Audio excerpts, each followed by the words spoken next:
আপনি যে মোবাইল সিমটি ব্যবহার করছেন এটি আপনার নামে রেজিস্ট্রেশন করা নয়। এখন আপনি চাচ্ছেন এটি আপনার নামে রেজিস্ট্রেশন করতে। কোন নিয়মে আপনি সিমের মালিকানা পরিবর্তন করবেন এই বিষয়টি বিস্তারিত জানিয়ে দিচ্ছি এই ভিডিওতে। এবং অনেক সময় যার নামে সিম রয়েছে ওই ব্যক্তি মৃত, সেক্ষেত্রেও আপনি আপনার নামে কিভাবে সিমটি আনবেন সে তথ্য এই ভিডিওতে থাকছে। পুরো ভিডিওতে আপনাদের সাথে রয়েছি আমি নাজিম পাটোয়ারি। আপনারা দেখছেন নাজিমস গুডনেস।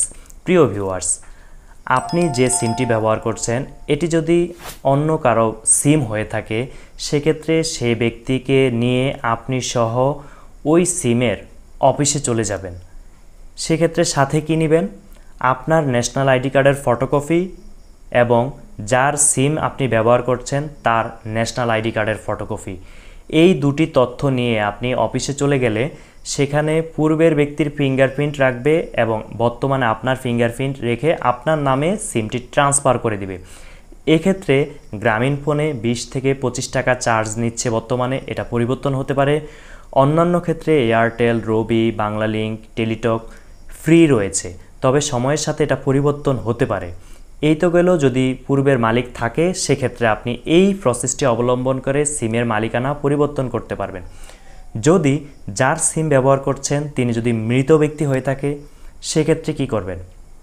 সেক্ষেত্রে মৃত ব্যক্তির ভোটার আইডি কার্ডের ফটোকপি এবং তিনি যে মৃত্যুবরণ করেছে ডেথ সার্টিফিকেটের ফটোকপি, এই দুটি জিনিস হলে আপনি আপনার ন্যাশনাল আইডি কার্ডের ফটোকপি নিয়ে সিমের অফিসে গেলে অনেক ক্ষেত্রেই তারা পরিবর্তন করে দেয়। কিছু কিছু ক্ষেত্রে তারা মৃত ব্যক্তির আরও দুটি ডকুমেন্টস চায়। সেটা হচ্ছে নো অবজেকশন সার্টিফিকেট এবং ওয়ারিশ সনদ।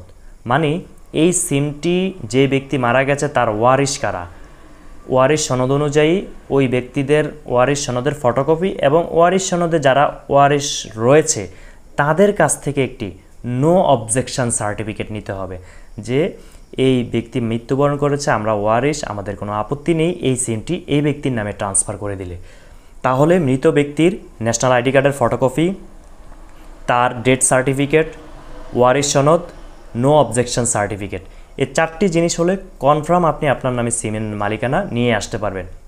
কিছু কিছু ক্ষেত্রে ভোটার আইডি কার্ডের কপি আর ডেথ সার্টিফিকেট হলেই আপনার নামে চলে আসবে।